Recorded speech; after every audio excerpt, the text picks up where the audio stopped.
All right, well, let's take a roll call and just see who all's on the line and see if we're waiting on several people or if we think we can get going. This is Jeff Burton, and I'm with the A&M Health Science Center. I guess I'll just go ahead and call out a roll, and you can say you're here or not. Miss Angelica Marin Hill with UT Southwestern. Good morning, this is Angelica. Great. Lauren, are you here from UTMB? Yes, I am on. Good morning. Great. Michael from Houston? Yes, I am here as well. Excellent. Good morning. Good morning. And Jenny from San Antonio? I am here. Excellent. Ben, MD Anderson? Good morning, I'm here. Good morning, Ben. Chris, UT Health Science Center at Tyler? Good morning, I'm here. Great. Good morning, Chris. Greg from University of North Texas Health Science Center? I'm here. Good morning, Greg. Penny, Texas Tech Health Science Center? I'm here. Great. Dr. Lang from Texas Tech El Paso? Also here. Great. Good morning. Dwayne from UT Austin Medical School? Good morning, I'm on. Good morning. Rick from UT RGV Medical School? Yes, present. Isn't it wonderful? And Dr. Paula Myrick Short from UT System, UH System Medical School? I am here. Good morning. Good morning. Thank you for joining us. Great. It sounds like we have everyone present and ready. So call the meeting to order. First order of business is to consider and approve the minutes from the September 25th, 2019 meeting. And I do want to start off with one correction and apology to Dr. Paula Myrick Short. She was not listed in the minutes on the membership or as being present, but she was. So we will want to make that change. So if I appreciate that. yes. Yes, our apologies too, Paula. That's okay. All right. So if we can have a motion to accept the minutes with that one change, or if there are other changes. So moved. This is Rick with the change you noted. Great. Is there a second? I second, and I'm Paula. Great. Thank you. All right. We have a motion and a second to accept the minutes as presented with the one change to add Dr. Paula Myrick Short as being present at the meeting. Any further discussion? If not, then all in favor say aye. Aye. Aye. Aye. Any opposed say nay. All right, the motion carries unanimously. All right, moving on to the next item on the agenda, discussion, review, and consideration of the committee's draft report for the 22-23 Biennium charges. We sent out a draft of that, and several of you returned comments to it. I do appreciate that. I think for the benefit of the committee, I'm just kind of going to go through the report as it was presented in the draft, and if you have suggested changes, if you would go ahead and comment on those changes as we go through it. So just want to start out on the first section, the very beginning of the report, the background and the executive summary. Are there any suggested changes to the first part of that executive summary?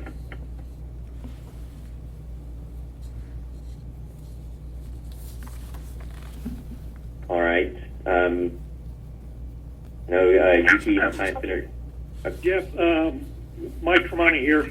Yeah. We'll send you the item that's to be updated. We have that information on the first paragraph of the executive summary. We'll send that to you this afternoon. Oh, great. Okay. So you have that. You don't have the double AMC, I think is what I just heard. That's correct. We won't have that until the first part of referring to, November. Mike? Okay. That he's providing us. And then they already did send regarding the last 4 bullets in that section, starting with the registered nurses. They have since updated information on that. The only thing that changed there was the Texas ranking for registered nurses per 100,000 population. Previously, we'd reported 43rd, and it's now 48th. We've declined there. The other bullets below that, no, there have been no change in those rankings. Jess, this is Angelica. Just one comment on the last paragraph in that section. Okay. Around the middle of that paragraph, there's a reference to some of the challenges that we all face, including reductions in Medicaid and Medicare funding as the focus changes emphasis on patient outcomes and quality of care. I think I've sent you this comment, and my thought there would be that kind of does a disservice to the health-related institutions, all of us who care for generally higher acuity of patients, if we don't reference that part of the challenge for us is that not that we're going to a value-based system, but we're going to a value-based system without adjusting for the generally higher acuity of the folks that we care for at health-related institutions. So I suggested that we just put in a phrase at the end of that sentence that let's see where it says shift to a higher emphasis on patient outcomes and quality of care. I suggest we then say comma without adjusting for the generally higher acuity of patients cared for at HRIs. Okay. And Excellent. this is Jenny. Similar, I kind of wanted to give us credit for at the beginning of that sentence about the challenges that HRIs face, to indicate that we do deliver significant levels of uncompensated care as well. Okay.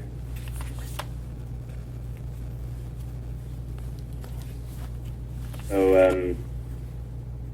It would be at the beginning of the sentence, HRIs, clinical enterprises deliver significant levels of uncompensated care while performing some of the most complex and costly cases. And I think to that speaks to kind of Angelica's point, then going into the value-based adjustment. okay. So let me just read that entire sentence as I think I've heard y'all say it. HRIs, clinical enterprises, deliver significant levels of uncompensated care while performing some of the most complex and costly cases, and face additional challenges with reductions in Medicaid and Medicare funding as reimbursement for healthcare services shifts to a higher emphasis on patient outcomes and quality of care, without adjusting for the generally higher acuity of patients cared for at HRIs. That sound right? I think it captures both suggestions really well. It ends up being a really long sentence, so if you want to edit later to break it up into two, Okay. that might work. Okay. And I had also some other just minor technical grammatical changes, like it's within the first sentence. However, institutions still face the difficult task of maintaining and expanding quality programs to address these shortfalls. Okay. And then towards the bottom, fluctuations in sponsored research funding levels may require HRIs to provide bridge funding for research faculty salaries and operations. Okay. Yep. Cleaning up some of the verbiage. Yeah, nothing major there. Okay.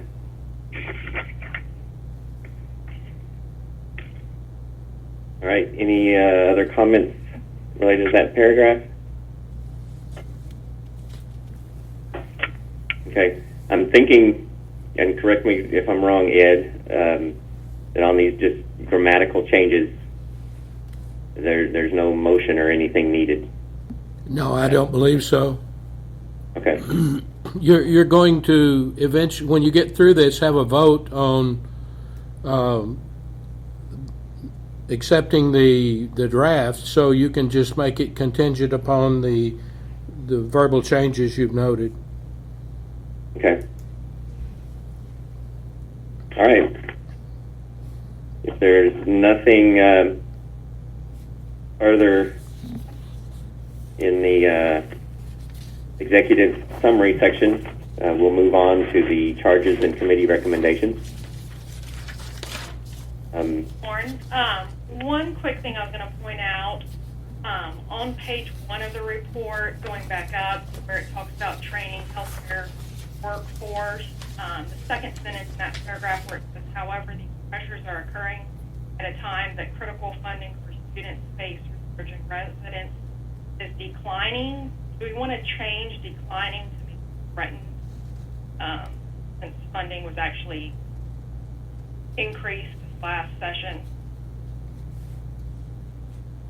Okay. All right. Anyone have an issue with that change? I think that is an excellent point.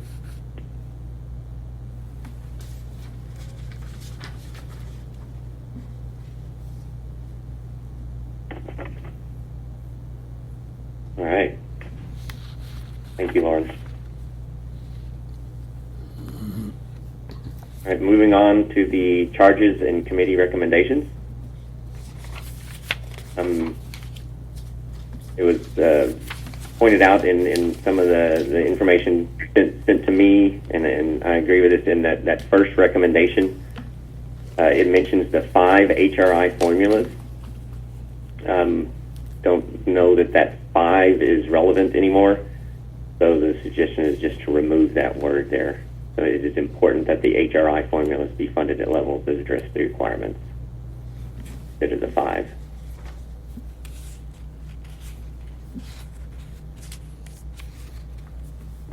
Moving on to the first bullet there regarding the I&O. Any discussion or change regarding that bullet?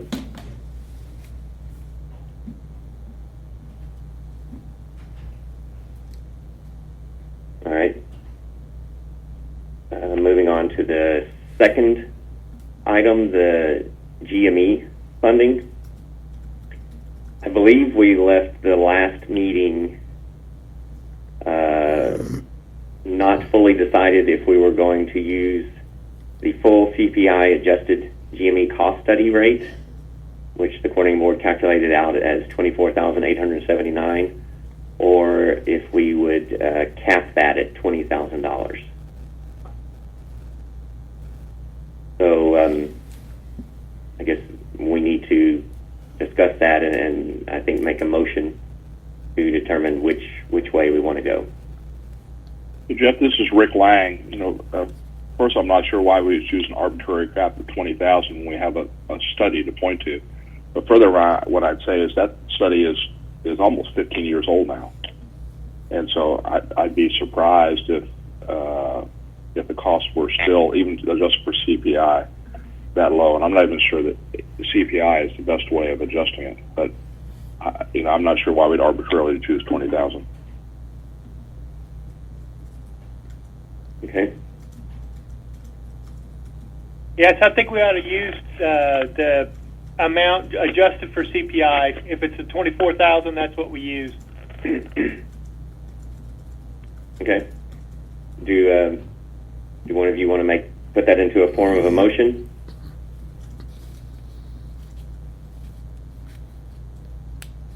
So moved. This is Rick Lang. Okay. Is there a second? Second, Rick Anderson. Great. All right. We have a motion and a second to recommend that the GME formula rate that we use, the CPI adjusted 2005 GME cost study rate of $24,879 in the report. Any discussion?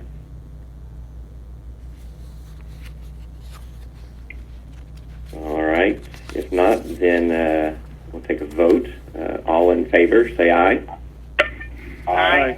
Aye. Any opposed, say nay. Very good. The motion carries unanimously that we will use the CPI adjusted 2005 GME cost study rate of $24,879.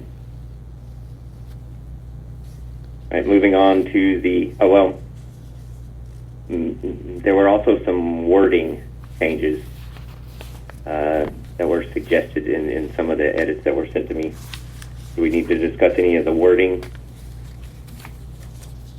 on that bullet on the GME? I guess this is Jenny. I was just unclear, one, if we were using the CPI adjusted rate, which we are, but if we were getting it up to 1/3 or the full value. So it really kind of just depended on what we decided today. But are we getting it up to 1/3 of the 24,000? That was my understanding from the last meeting that we had agreed to get to 1/3 of the 24,000 or 1/3 of the 20,000. Because the way it read, it was an increment. This is Angelica. Oh, I'm sorry, Jenny. Go ahead.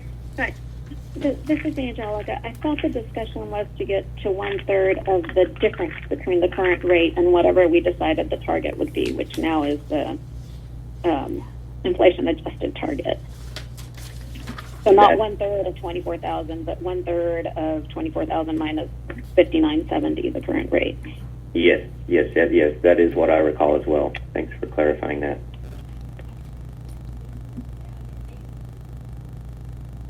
Is there a concern that that's not what this states?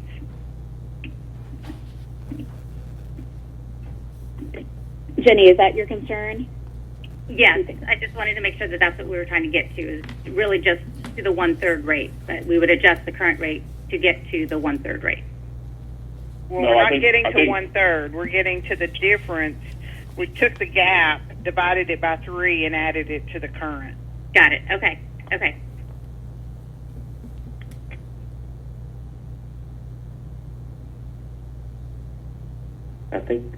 I think that's what it says there. I can't think of a way of saying that better. Yeah. 6303.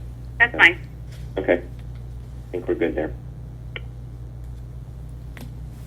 All right. If we're that's all the discussion for the GME formula, we'll move on to the mission-specific formulas for UTMD Anderson and UT Health Science Center at Tyler. So Jeff, this is Ben, and just in looking at what we had said last year, the on this subject, the mission specific funding, we were recommending be increased by the average growth in funding recommended for the I&O formula, was in last year's report, and just thinking about and wanting to discuss perhaps a change to this third bullet, to say UTMD Anderson, UT Health Science Center Tyler specific funding, use that language, be increased by the average growth and funding recommended by the I&O formula, and remain consistent with the, quote, may not exceed limits of the General Appropriations Act, would be a recommendation, just to make sure it's on the table that opportunity is there, and that's our funding limitation, obviously, that we can't exceed the I&O growth. And then we mark out those first three words, no change to, and just express that a bit differently. Glad to discuss that, though, and the other mission-specific groups may have ideas on theirs as well, since there's some funding limitations for them, too. This is Chris Kavash. Ben, I appreciate that wording, and I think that would be a little more clear.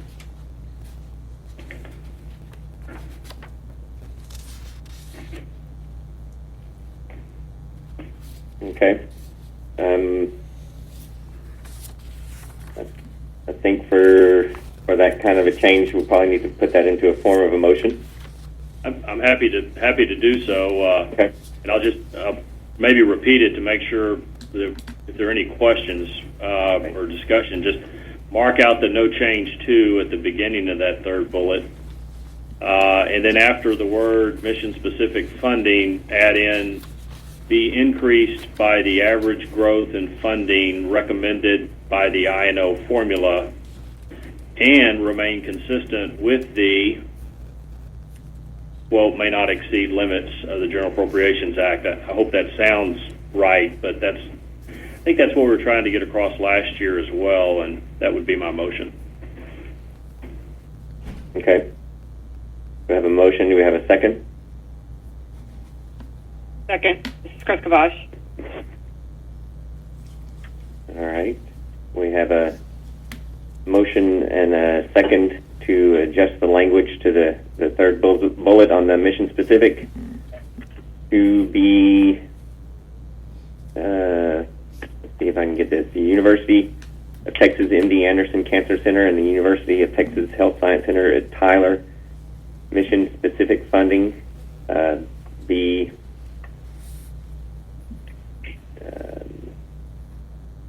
what was the word? Be increased by the average growth in funding. By the average growth of the I&O formula, and be consistent with the may not exceed limits as outlined in the general appropriations. And Ben, that is the language that we used in last year's report. Well, last year we didn't have the may not exceed limits in the General Appropriations Act. We just stopped it with the mission specific funding be increased by the average growth in funding for I&O. But I think adding the may not exceed limits is very appropriate addition this year.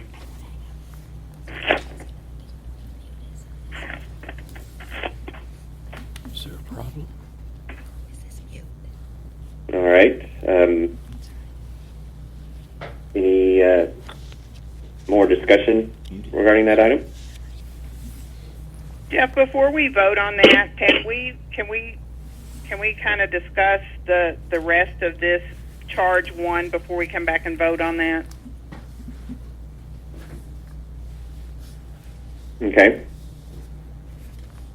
I think we can, unless someone tells me we have a motion on the table and we have to address it now. I guess I'm not sure what the rule is there. I think we could, Generally, since it's all I mission think you have to specific. address it. This is Julie Hyde, or you could vote to table it. Is that correct, David? So just to either address it or vote to table it and come back to it. Either that or have the person that proposed the motion agree to table it until we've finished the discussion. Yeah, I Commission think one. that would be. Yeah, this is Ben. I agree to table it until we finish the discussion. You bet. Happy to do so. Thanks, Ben. Okay. Then we can go on to the next paragraph where we talk about the 4 pilot program mission specific formulas.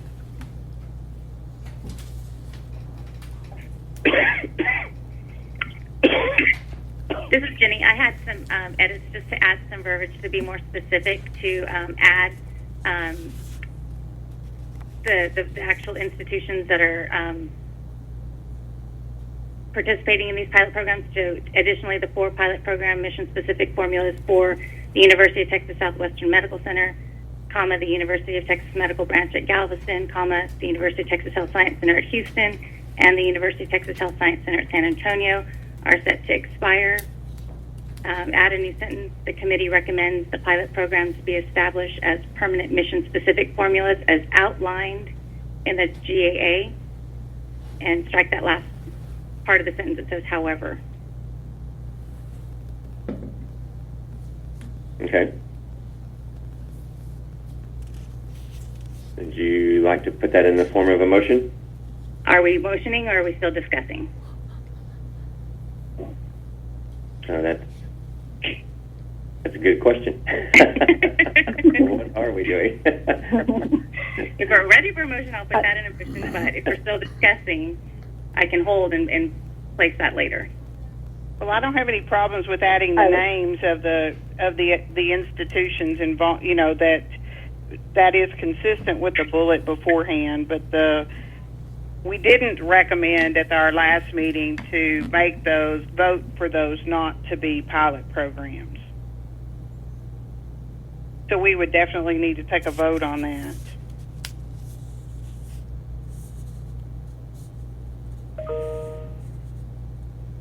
Yeah, I guess we have kind of two things going on with the previous item and this item. Because Jenny's talking about removing the may not exceed. Well, I wasn't necessarily, it's already outlined in the GAA. I thought we said that we were supportive of them being consistent with what was already identified in the GAA. So I thought we were supportive of them continuing as outlined in the GAA. That was my recollection on those, the new ones. The funding limits you're talking about, Jenny? Right. And so that max, may not exceed, was already established. But Jenny, as of the proposal, unless I'm mistaken, as you presented it doesn't make them pilot programs, but perpetuates the programs again in perpetuity. Am I mistaken?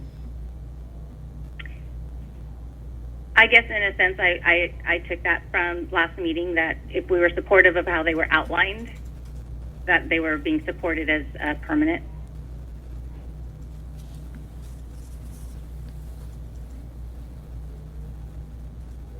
Well, that would make them that was my take as well.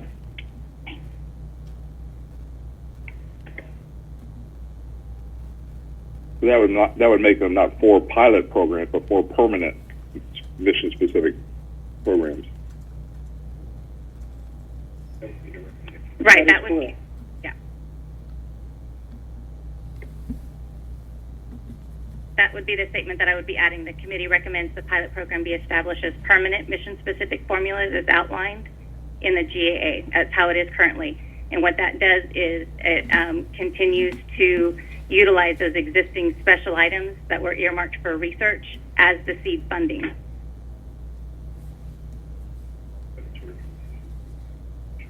But it's a recommendation to the commissioner.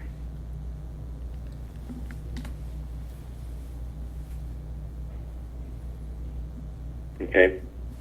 And of course would still be subject to legislative review, as we all know.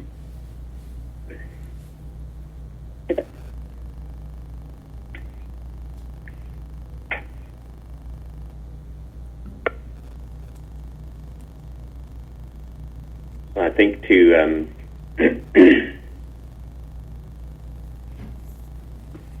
I guess to officially move forward on it and discuss it,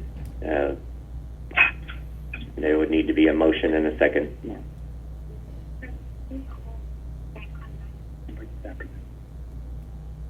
About 1:30.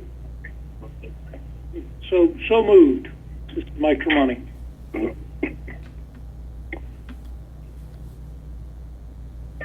If we're going to go with a motion to make these to remove the pilot programs, then I would like to modify the motion to add something into this paragraph that states that the legislature would develop equitable formulas, mission-specific formulas for all institutions funded through the health-related institution formulas.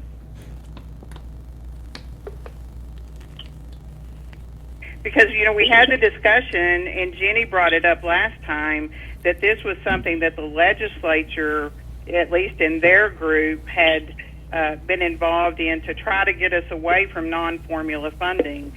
And I think that if that's the direction we're going, that needs to happen for all institutions, not, that just needs to be more of a global sense.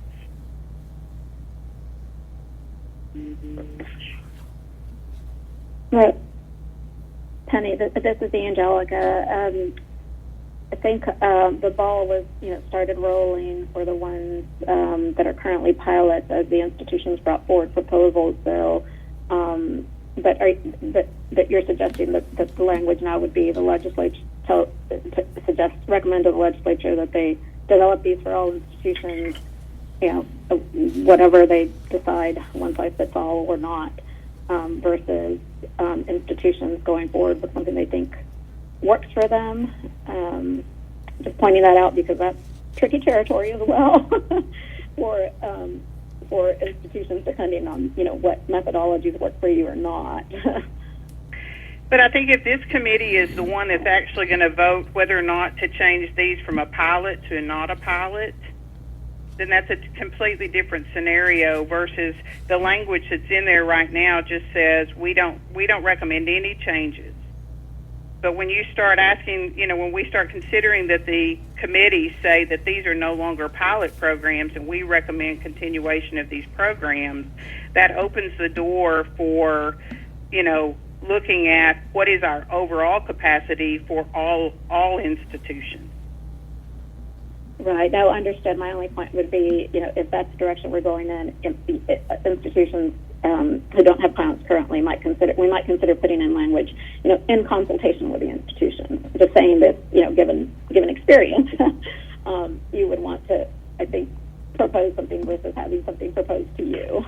Oh no, I don't disagree with that. But have some sort of language in there that says work with individual institutions to develop mission-specific formulas related to their specialties or something along those lines.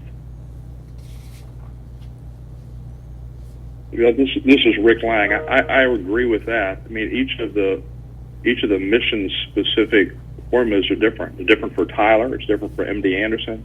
Then obviously you have the 4 UT systems that are doing it based upon research. But the other institutions, University of Houston, for example, will have a different mission than being a research powerhouse, as does El Paso and Lubbock. So that's my first point. And if the tide's going to rise for all the institutions, I think that's terrific because the missions are different. The second thing is I worry about is the formula funding that we're asking for, aside from the mission specific, the I&O, the infrastructure, the research. I want to make sure that we don't put that at risk by tackling other issues that are going to marginalize what formula funding affects every institution across the state. And I'm a little bit concerned about that as we begin to tackle some of these other, I'm going to call them peripheral issues to that. Important, nevertheless, but still peripheral.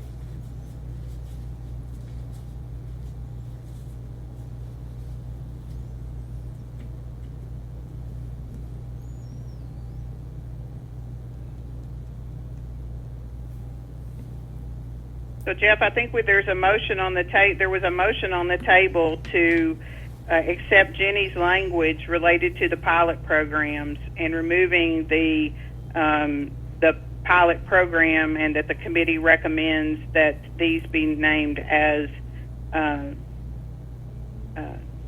made permanent programs. And then I requested to amend that to add language related to other mission-specific formulas. Okay.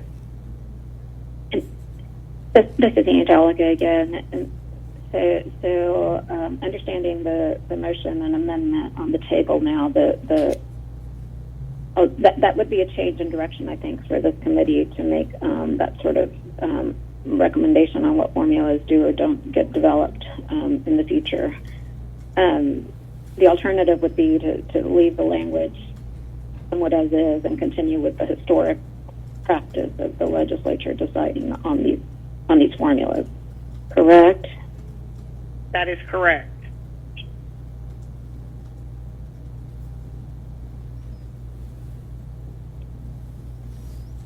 Right.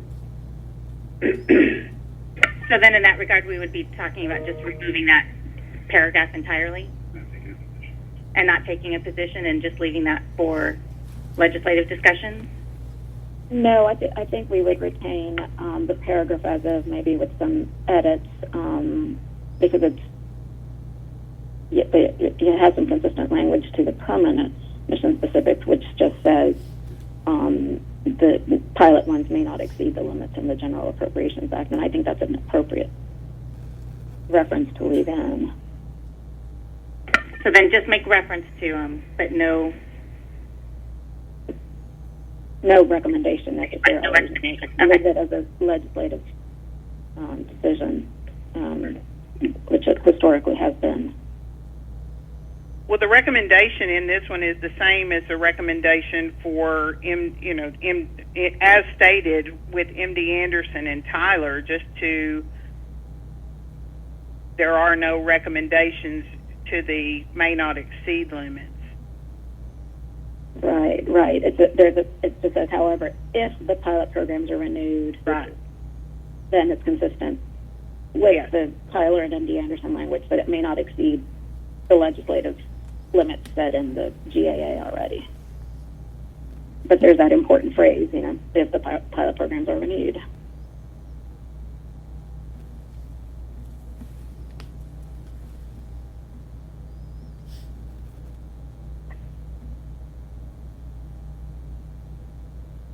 All right, so I think there's a motion on the table. And an amendment to that motion. That correct? Well, Angelica kind of brought up a different approach also, so. Right, and so would that approach require, could it be encompassed in an amendment that we go back and consider the existing language? Or do we need to address the motion on the table? Well, no. Could we support Angelica's amended motion? And suppose my amendment would be to revert to the language that is currently in the draft. Yes. Okay. So I think we have it in a motion and an amendment and an amendment. And I guess we're on that second amendment to revert back to the original language in the draft. Is there a second to that motion? Well, that's inconsistent with the motion. So the original motion would have to be pulled if we're going to revert to the original, because the original motion has different language. So if Angelica's going to propose that we revert to the original, then the first motion needs to be taken off the table. Okay.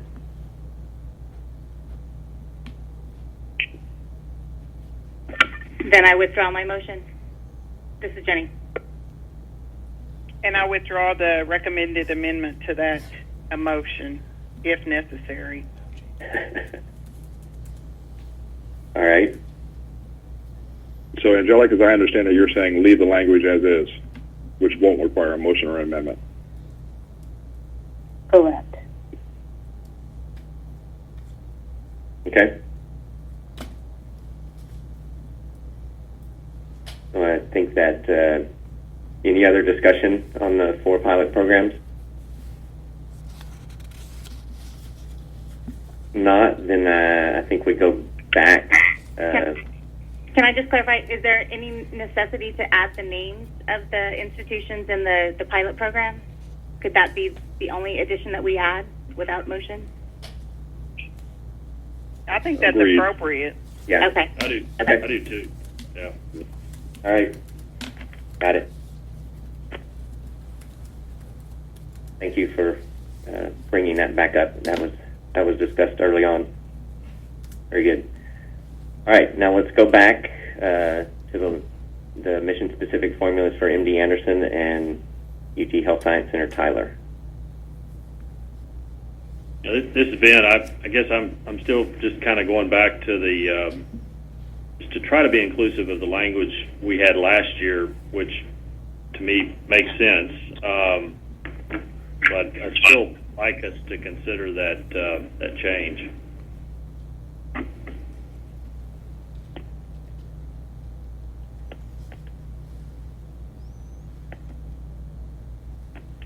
All right, so putting that motion back on the table. Yes, that's correct. All right. Is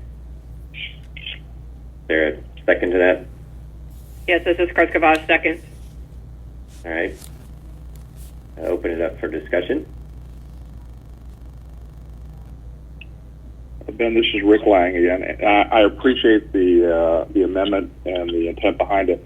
It would be helpful for me to see what that looks like in terms of rates. The tables that are provided before I can, make a cogent decision. And so that would include, obviously, the tables that are provided on pages 3 and 4, and also the one on page, looks like the appendix. Let's see, I'm trying to see which. Appendix A, page 4 is 3 as well. Rick, that's a great point, and I think that table on page 4, and a great point. In years past, and we have shown the mission specific on that table on page 4. So having that in the document as well, I think is a great idea, and adding that back in. With obviously the limit that's there of the 20.4% I&O increase. Yep. And last year it was 18.8% was the mission specific change in the prior year, which was equivalent to the I&O, and I think the table helps to get the intent across. And I think adding the may not exceed limits to the GAA is important. That's a good addition for this year that wasn't there last year.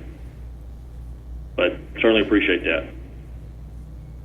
So if we were to do that, would that just be for the existing mission specific to add the cost to the tables?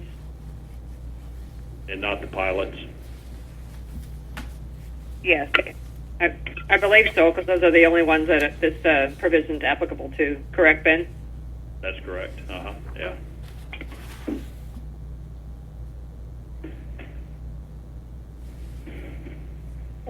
We also, just for future, I know it's not in play this time, but also discussed last meeting that it's hard to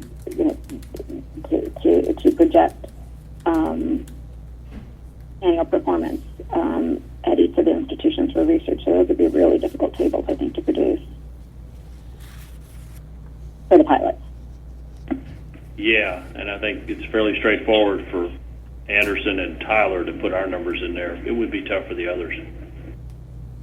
Well, the table in the appendix, though, it shows it's kind of misleading as showing new funding for the new pilots when we actually put in seed funding, so it doesn't reflect the net new.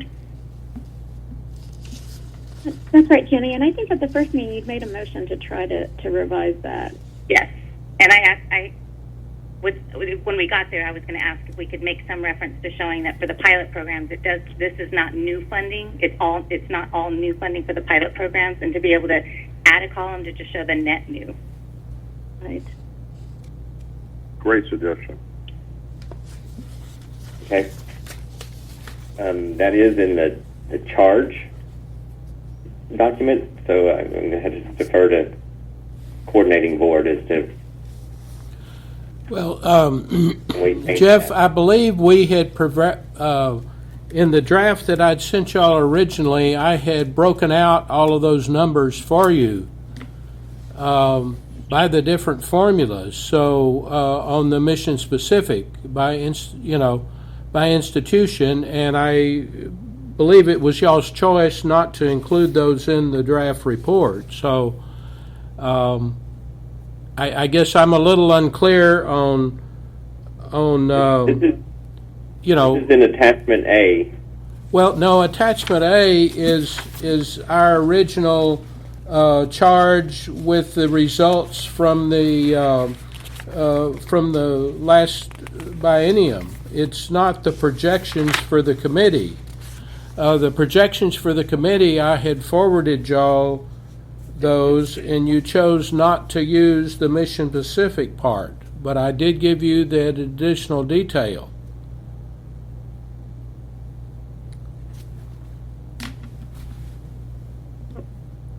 That's right, Ed, and we're not suggesting at this point putting in the projections, and recognizing that the attachment A is the charge language. would it be possible to edit it to show that that change column, that's not all new funds, add a column that shows what portion of that column is actual new funds? Because as it stands, I think what we're saying is it's a little misleading. Well, I mean, in terms of additional new dollars. I guess if we were provided that data, I could forward it to management and let them decide if they want to modify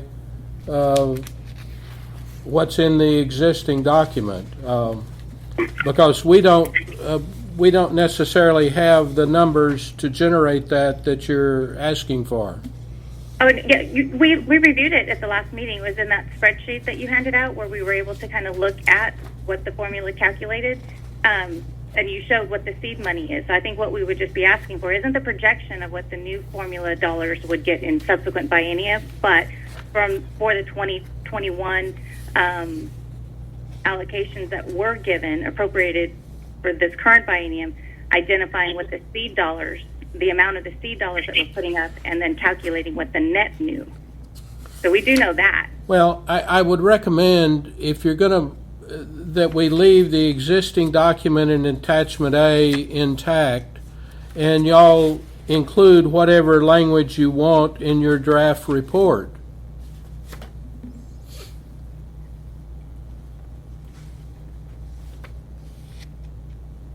To clarify this situation.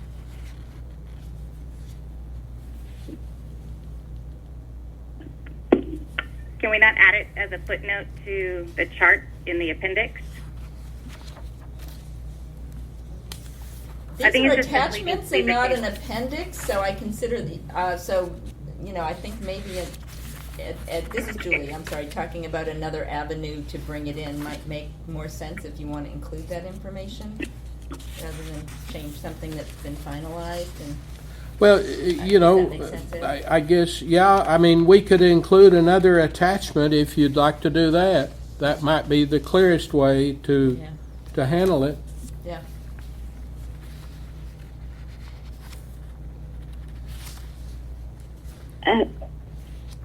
This is Angelica, just taking a look at the recommendations piece. Ed, going back to your suggestion, we could either do what Julie just recommended, or if all the institutions with permanent or pilot mission specifics want to add a table on page 3 of the report that shows the change, and that's where the ones with pilots we could give you the data, create the column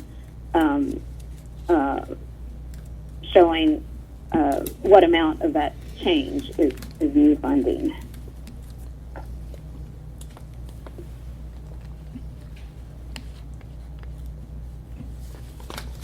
But that kind of mixes apples and oranges, doesn't it? Because what we're talking about here is more about the future and for the next biennium. And I think what Jenny's asking and what y'all are talking about is making sure it is clear that there was... but it's not all new. It's not all new. So is it possible then to do that, to add a sentence in that paragraph that we just talked about a little bit ago, that something about 4 pilot programs and, I don't know. No. I hate to muddy that up to clarify it, honestly. Right. If we add another attachment, where would that be? Well, it would be whatever attachment y'all would like it to be. I mean, if you want it as attachment A, then I'll we can move the other things down. That's, I think, open to,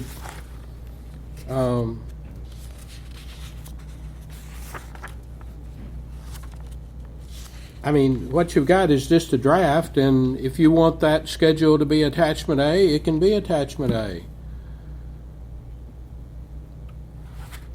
This is Rick Lang. I just have a quick question on attachment A, the third page, third page where it has that table. Would another column suffice to say new funds required? That's what I was asking for, right in that exact location, either in that table or added another sentence there that says this is not net new, or some kind of clarification there, because it's misleading that all those new those new pilot programs, we did not receive this money because we gave up a significant portion of special items. This is not net new money to us. Well, this is a document that was already provided to you, so the idea of the attachment is just to provide it along with the report. So it seems like if you wanted to illustrate that, another way would be more appropriate, or we have to clearly call out that we've altered what was submitted prior to the, these were materials that you received earlier. So it seems like either another attachment or call it an appendix as opposed to an attachment may be more appropriate, but that's up to all Well, of you. I It's would your point out that on our schedule there, we just give the change in dollars. We don't address whether it's new or old or whatever. It's strictly those are the numbers. What if we added the attachment of the detail information, which might be very helpful, that Trevor prepared for the pilot programs? Honey, I think that's a good idea. Well, from a cosmetic standpoint, it's going to be very difficult to incorporate that in the report and make it look nice. That was on a landscape legal document. And I think Tony is suggesting it as an attachment, not incorporating it into a report, but literally just referencing the resource from LBB. Is that right, Penny? Yes, I mean, but you're saying, but we would include it as an attachment to the report, right? Right, but do we have to reformat it into portrait? Can't we just PDF it? I mean, the problem would be is it's a landscape legal document, and unless somebody has, if somebody went to print this final report and you had that document in here, they would have to change paper in their printer.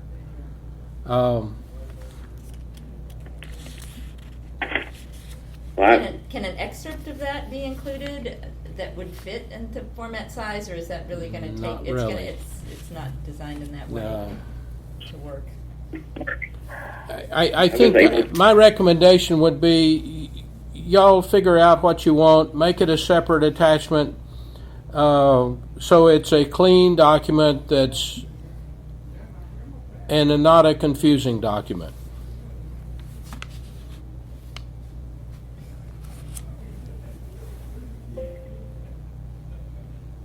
So Jeff, put 2 or 3 people on that. Yeah, I think we can get what the LBB provided into a letter-sized document. So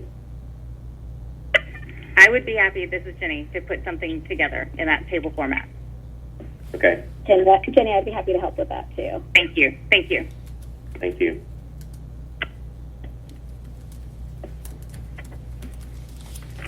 All right. So, Jeff, this is Ben. We've crunched a few numbers here to help to also answer Dr. Lang's question on the numbers that would show up in a table on page 4.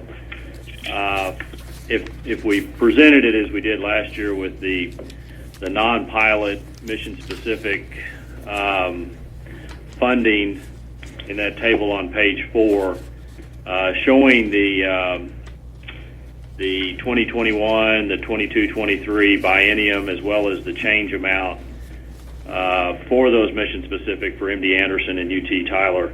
The change amount would be, I don't have all the digits here on the 20.4% probably, but about 69.9 million would be the change at 20.4%. Of course, capped at the I&O increase. Rick, that'd be jumping from 343 million and current biennium to about 413 million in the future. So about a 69.9 million increase, which is, I'll point out, less than the other change amounts that are on there, but that's that 20.4% calculation. If that's helpful on the numbers. That is helpful. What I do is, Ben, I recommend just finalizing and sending them out to the group. I think that'll be really helpful. You bet. And that's for both Tyler and MD Anderson too. So I think both are combined there. Yeah, I think that's a great idea. Terrific. Thank you, Ben. Yeah, thanks for doing that, Ben. You bet. All right.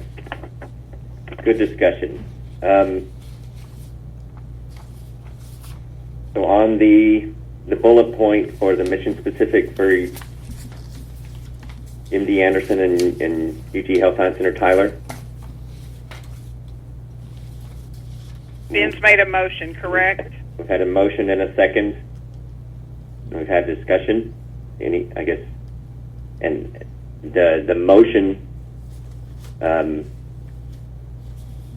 I understand it, is that the wording there be changed to the University of Texas MD Anderson Cancer Center and the University of Texas Health Science Center at Tyler.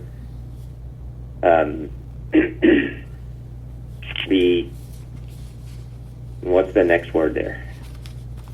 Increase. Mission-specific funding be increased by the average growth in funding.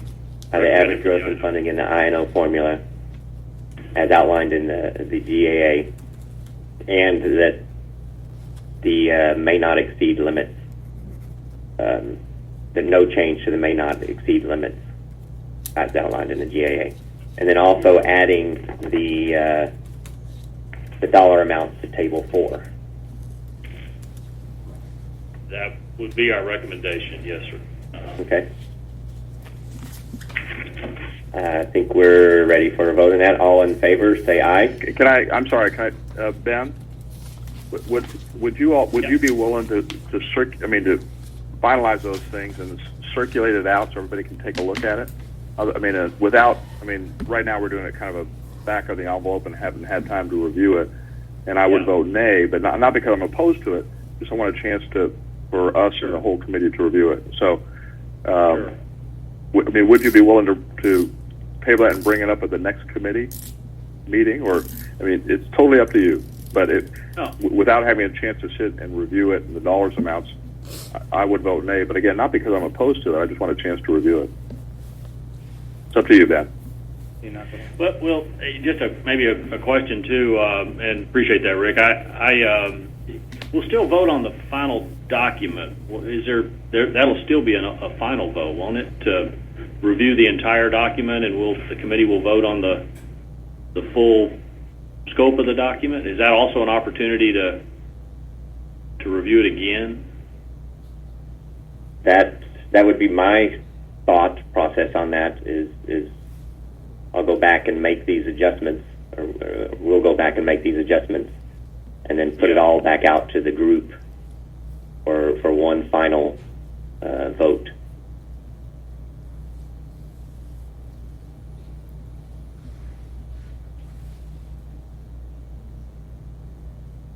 This has been. I'm sure want to make sure we're all in sync as a group as we move forward here. So I'm happy to withdraw that motion in the next draft. Putting these numbers in, certainly checking the math with the calculations, and then we'll all have a chance to see it again in writing. Certainly adds clarity to it. So we'll agree to withdraw the motion, and let's move it forward. So Ben, this is Rick, and so I appreciate that. Work with that paragraph to get the wording exactly like you want to propose it. So when you're ready to make the motion at the next committee meeting, everybody's on the same page. I really appreciate it, Ben. Thank you, sir. Is the plan to put the language into the draft, though, and the numbers into the table for review at the next meeting? Yes, I'd like for that to happen. Yeah. Okay. Do we need to amend the motion, though, and vote to at least put that into the draft? I'd be happy to do so to amend the motion to, or make a motion, since I've pulled the previous motion, I'll make a motion to add this language into the next draft to modify the table on page 4 to include the mission-specific numbers and to have that well documented in the next draft. This is Rick Lang. I'd second that. Great. Any further discussion? If not, all in favor say aye. Aye. Aye. Aye. Any opposed? Say nay. All right. Motion carries unanimously. All right. Going through the rest of charge 1, there's that the paragraph and table. So I guess the remainder of charge 1. Any comments or changes, suggestions for the remainder of that charge 1 section?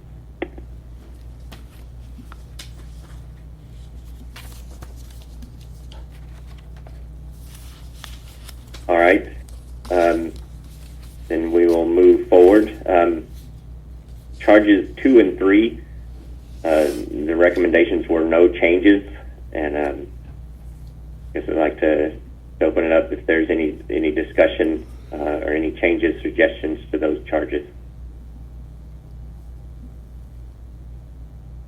Jeff, I just noticed, and this is really, really important here, but we probably should underline charge 3 and 4, just from a consistency standpoint. Gotcha. Good eye.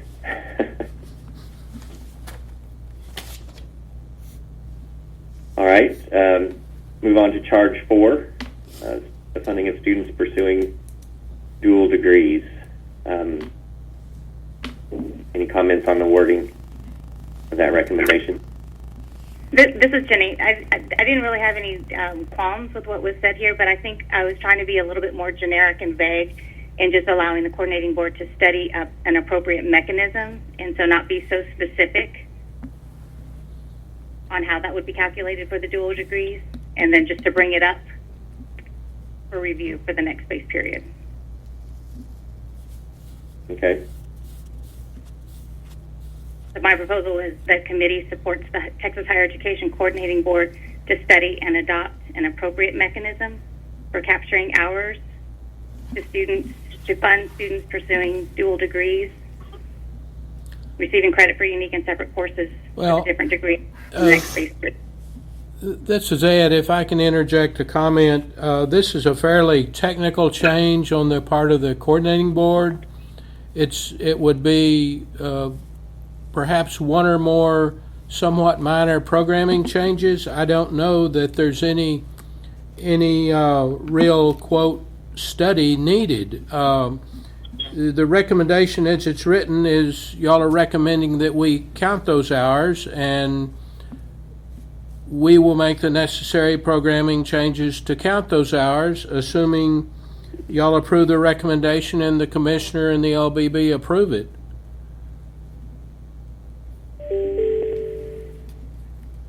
So then perhaps the word study doesn't need to be there, but I thought there was a lot of discussion at the last meeting on different ways. You presented one, and I thought I remembered Julie interjecting, saying that there could be another way. I was trying to be vague in this particular part of the report and just leave it to you all to adopt an appropriate mechanism. Well, the point being is the end result is you want us to count the hours, and that's your recommendation. Yeah, this is Julie. I think we're okay with the way it's phrased. We don't specifically mention at the same institution. I think that's clear. If it's at different institutions, it's going to be counted separately. I will ask the one question while I'm looking at this in terms of if we think about, for example, UT Austin and the Dell Medical School, if you had a student who was taking a course at the Dell Medical School and then they were also taking a course at UT Austin, say it's some kind of biochemistry course that was going to count toward the medical degree, would we, first of all, would we have that situation so that the way this is written, it's not clear in terms of who's reporting and how we would determine if it's counting for both degrees or just for one. Would we have that type of situation, first of all, or for UT RGV?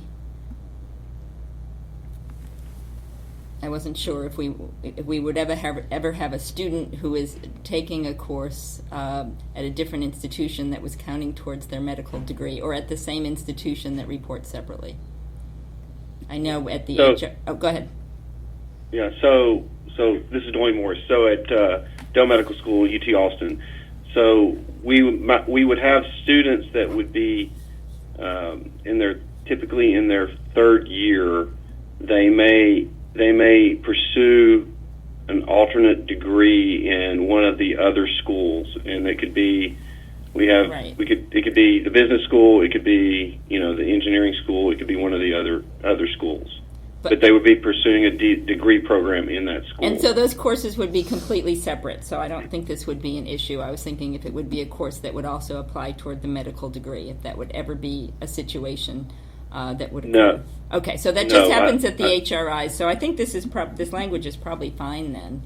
Yeah, I think for UTRGV, I think Dwayne said the same thing. If they're pursuing an MBA or some other degree program, they're in a unique degree program that's not overlapping with medicine, and we would be counting it under the academic formula funding. Okay.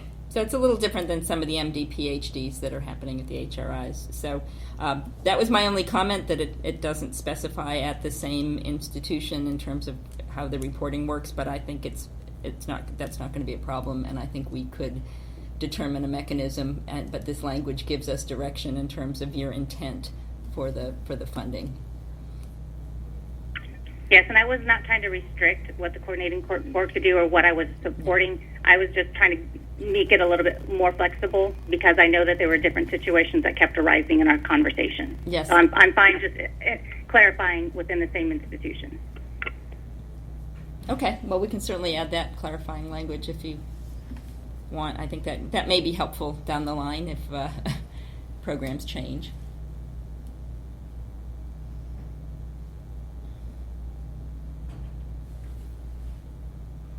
Okay. I don't think that wordsmithing requires a motion. So I don't know that it changes the intent of what we agreed to in the last meeting. So I think we're okay there. Anyone disagree with that? Okay. Well, we have gotten through the report. Good job. Next step. We will work to get an updated draft together and out. I guess my question is do we need to officially meet again, or can it be done via email vote, or what is the best course forward? I think historically, in one prior biennium, the committee authorized the chair to finalize it and then send it out, and the individual members respond and approve it. And this is David. I would agree with that, but I think there's still the question of the language to the two mission specifics, which you were going to put in the report as a draft, but not necessarily adopt it. And I do think there would need to be a vote to adopt that language. I agree. Okay. Could that vote occur via email, David, or do you think we need to have a conference call? I think in the past we've always done that with a conference call. Okay. So I think we probably need to schedule another meeting. I would anticipate it Well, could be pretty then short. we will plan on having the November meeting as scheduled. Okay, that's November 6th from 11 to 1. And it'd be the same call-in number and access code.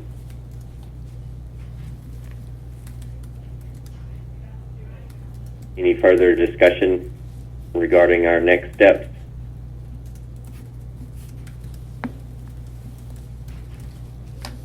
Sounds like a plan. Sounds great. Thank you. All right. Very good. And once again, we're finishing early, so good job. And I appreciate all your efforts. And we'll work to get you a draft out as soon as we can, and then we'll touch base again on November 6th.